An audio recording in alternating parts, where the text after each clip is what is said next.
Hi, everybody. Recording a few takeaways for weeks 3 and 4.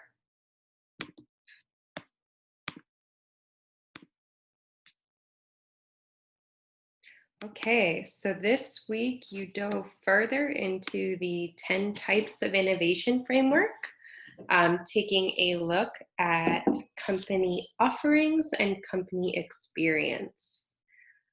So these are probably areas of innovation that first come to mind when you say that word. You think of great products, great experiences, businesses that you enjoy visiting and purchasing from. We covered configuration in the previous weeks, which again, I would make the argument that's really where profit and a sustainable business come from. But offering an experience you also can't live without in innovation.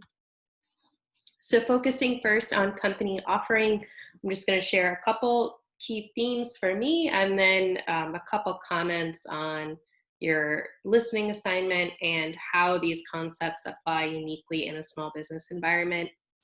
So company offering, and by that they mean product and service performance and product systems. You've read again and again, hopefully this is resonating with you at this point, that while a very innovative potential area of a company, it's often the easiest type of innovation for competitors to copy, i.e., be careful. This is not a sustainable area typically for particularly a small business where you're not going to be in a position to constantly be rolling out new products, new features like a larger company might. So I shared a framework that we talk about a lot in business called VIRO. Um, it is the idea that how do companies become sustainably innovative? Well, they look for four key check boxes to be able to say that while you have a great idea, you're going to be able to protect it and protect your company. So they are looking for products, structure that provide value. So obviously, your customers need to resonate, connect with your product. Ideally, there's something rare in the situation. So, have just you developed an algorithm that works? Have just you secured a rare ingredient to manufacture the product? So, we want to be able to check both of those boxes. We don't want things to be able to be imitated. So, how are you going to prevent competitors from creating the same thing at a similar price point? And then finally, we need to be organized. So, does your company have the assets, pricing, human resources, and other assets to protect your invention? If you can't check all four boxes at some point or another, your company is going to lose its competitive advantage. The other thing I'll note in terms of trends with product innovation, just something to be aware of in the business, we're increasingly talking about the cost of complexity related to products and feature fatigue. You probably all have experienced this. You've gone out to get the fancy new phone or the great new technology device, only to find that it's really aggravating. You can't quite figure out how it works. Um, that type of mistake and mishap from a business who's constantly pushing innovation, constantly trying to introduce something new to you, it's risky. And a lot of times companies take that risk because they need to stay on the cutting edge. But there's a huge cost if you've isolated customers in that way, if they find your product too difficult to use. You've seen they've done a ton of research in this around cars. When you go shopping for a car, you want every little key cool feature. Yes, I want the seat warmers. Yes, I want it to start from 5 miles away. Yes, oh, that like flashing feature about changing lanes, all great things. The reality is, a lot of us as users will not use every feature of your product, and we will quickly grow tired of them. So, finding the balance with your products and services where you are not isolating customers due to cost of complexity and feature fatigue is really important. Um, the other thing you'll read about, and we'll actually talk about in the upcoming weeks when it comes to developing products, developing services, you've probably started to hear this in other classes, I hope, at BGSU Firelands. Where do great ideas come from? How do products insert themselves in people's lives? We are focusing on needs. So you hear pain points of customers. You also hear and you will read about something called the jobs to be done. So if your product is enjoyable, great. If it's doing something compelling for a customer, that's where you're going to get a purchase made. So think about things that are difficult for customers, and that's likely, or extremely exciting for customers, that's likely where a great product is going to find its footing. So Fitbit was your example of the week. I just would describe this, why I picked Fitbit is obviously great product. I'm a fan myself, but they have run into a lot of problems over the years because they built a company just on product and quickly were overtaken by more powerful competitors. So if you go back to that Vero framework that I mentioned earlier, did they create something that was valuable to customers? Absolutely. We want to get fit. We want to feel good. They had a great, valuable product for you.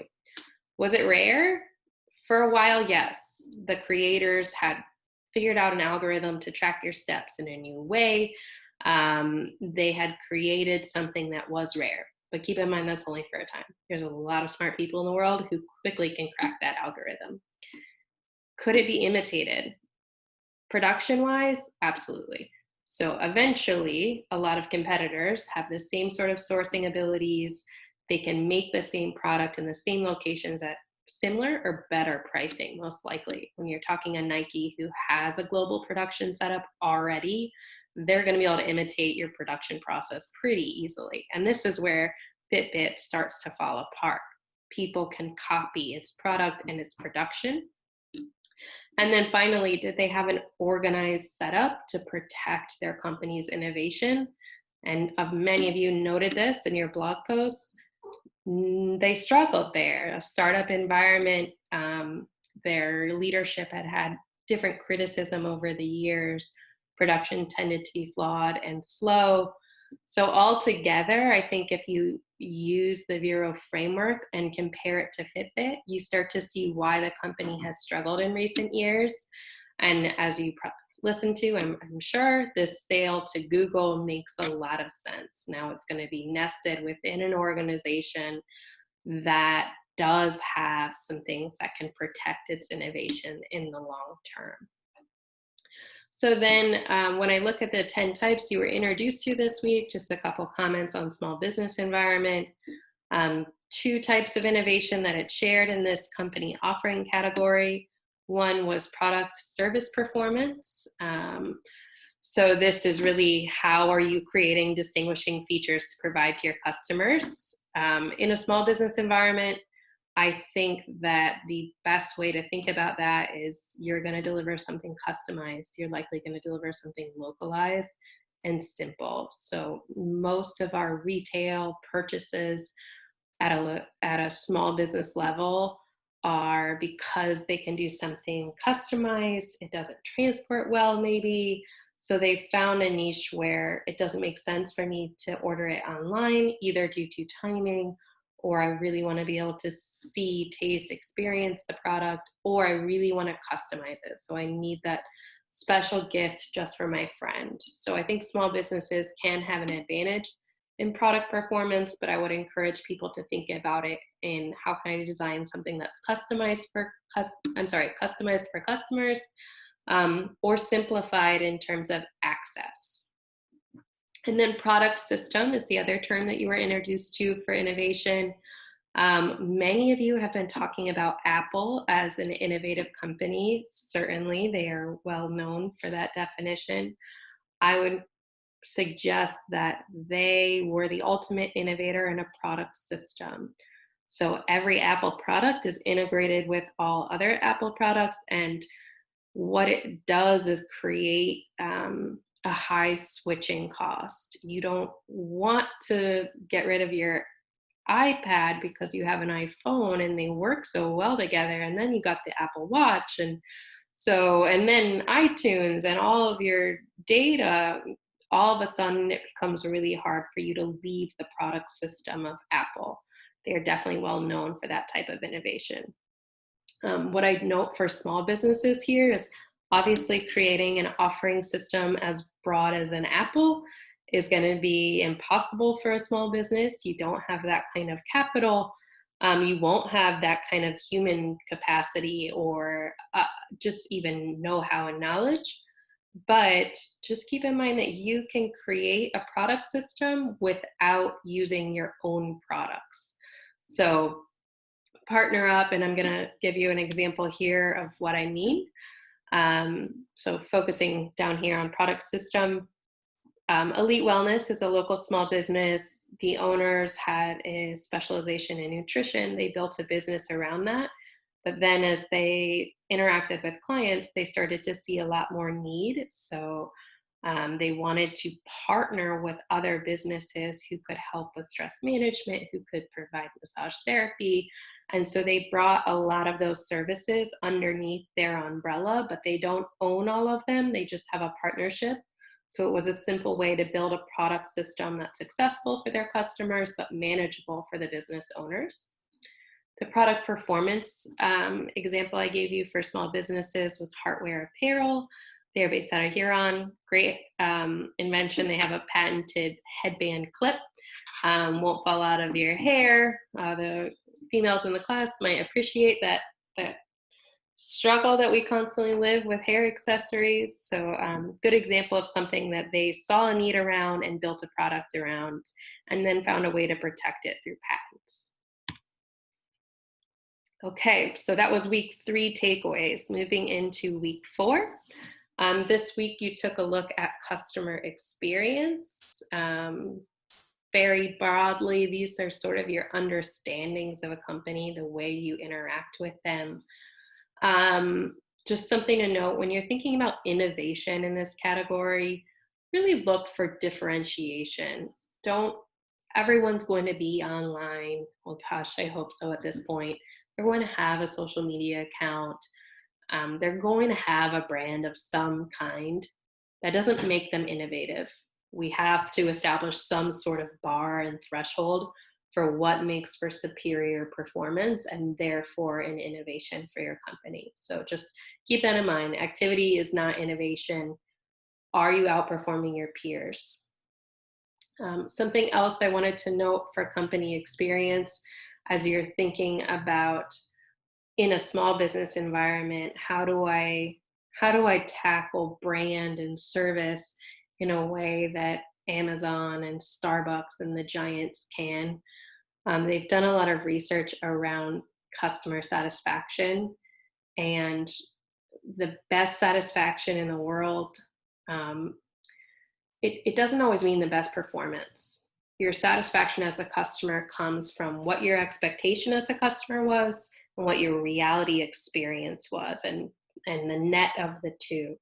So what I mean by that is, if you're going to the DMV or you're going to pay your water bill or some sort of, headache interaction, your expectation in terms of experience is really low.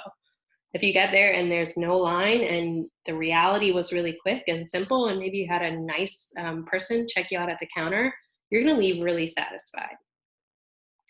If your expectation at Starbucks is that your drink is going to be perfect, and then you end up having to wait and your drink's bad, you're going to be really unsatisfied. So just keep in mind that satisfaction is connected to your expectations, not just the experience. So the good news for a small business is we don't expect often for them to deliver the same level of experience that a big corporate giant might. In fact, that's probably why we're patronizing them. They have something a little bit unique to offer. Starbucks was a company that you studied this week. One thing I'd note from the podcast was that Starbucks I've selected because I think they're a superior brand. They're great at customer engagement, well known for their online presence. Obviously, customer service when you visit there is really something unique. They had a struggle that you heard about in the podcast, this time period where they went from being a relaxed coffee shop to a coffee shop that you're visiting on the go. like most Americans do these days, you're going through the drive-through. So their channel to get you their product changed, but it was their brand and customer engagement that was the steady piece that really, I think, carried them through. But they still hit a little rough patch, and you'll hear about how Howard Schultz came back and why he did that. So again, some notes on the 4 types of innovation that you ran into this week, applying them to a small business environment. Service, so really, how do you take care of your customers after they've purchased a product? Obviously, this is a cash flow challenge for small businesses more than larger businesses. To get a volume of transaction, it doesn't really matter that one customer is returning something, and you have a process for disposing of wasted goods. Small businesses usually don't have that luxury. So think about cash flow when structuring your service model as a small business. That's why oftentimes it's a short window for returns or in-store credit. But you're going to want to figure out something, because we as consumers, we do have an expectation of a certain level of service. Just might look a little bit different for a small business environment. For channels, so that's how you get your product to your customer. Just something to keep in mind. Yes, a lot of small businesses have a local bricks and mortar. Does not mean you don't need to be online. Being online can in fact be a differentiating factor for you, and it can be inexpensively outsourced. So to create a little Wix website and a little platform for purchase is not too hard these days and is pretty inexpensive. Even building an app can be done pretty simply and inexpensive. So this could be a really good area for small business innovation, because a lot of the small business owners that I work with are pretty intimidated by the technology that's involved in being online and delivering service and products online. This is an area to differentiate yourself, and it's not as hard as it might seem. Brand, obviously as a small business, this is going to be your advantage, because you're not going to be able to compete with larger businesses on price. You're probably not even going to be able to compete on speed of service delivery. So you must think about brand from the get-go. Who are you? What are you doing uniquely? Why would I visit you? There's definitely, I think, a nice local, a nice widespread national movement to buy local. So it's creating a lot of independent brands, which I've really enjoyed seeing in the small business world. And then finally, customer engagement was the last type of innovation that you saw. So it pointed out that a lot that's occurring online now. It's really about how are you as a business going to interact with your customer. The thing I'd note for small business advice is just plan in advance, because most of the small businesses that I talk to every day, they are so busy that me suggesting to them that they are on Instagram or posting every day on Facebook, they're just exhausted and they find that really hard to take on. But you need to think about your system for handling customer engagement in advance, because you've got to be online if you want that presence. You've got to figure out a way to schedule it. You've got to figure out the human capacity to get it done. And likewise, if you're going to deliver a unique customer engagement in store, you really want to be known as the friendliest coffee shop in town. What sort of training and handoffs and periods of strain and stress do you need to anticipate for your company and for your employees? And how are you going to prepare people to deliver the customer engagement that you want? So just plan when it comes to that category of innovation for small businesses. So that wraps up the 10 types of innovation takeaways for this week. I'm sorry. A couple examples for you. It does not wrap up the innovation takeaways. So under customer experience, some small business examples for you. In service, I talk about Parallax Lighting. It's a small business that specializes in commercial and industrial lighting. They do retrofits. So they're going to reinstall light bulbs to save you energy. But one of their service models is that they will complete all the paperwork for you to get a tax break for your energy efficiency. So really unique little complimentary service offering that I think is a compelling example of what you could do in service as a small business. Channel, I noted Bake Erie, who has a great shop in downtown Sandusky. Love them, highly recommend if you haven't been there. But their store at this point, yes, there's transactions and service made out of the store, but it's also a visible presence that has led to them being able to sell in other channels. So now they do a lot more business with corporate accounts, they do a lot more catering, they do delivery boxes. So their bricks and mortar presence has led to a lot of other channels of business distribution. Under brand, I think Micah referenced this early on in the week, or I'm sorry, in her first blog post as a good example of an innovative small business, and I agree. I referenced Lena Browse as a good example of brand. If you visit their Facebook, which I have linked here, you're going to see, and just in the name, what they do. And every photo every photo reminds you of it, every hashtag does. They are consistent, consistent, consistent. I think she does a great job with social media, and the imagery is really pretty compelling. It's one of those things you can't look away from.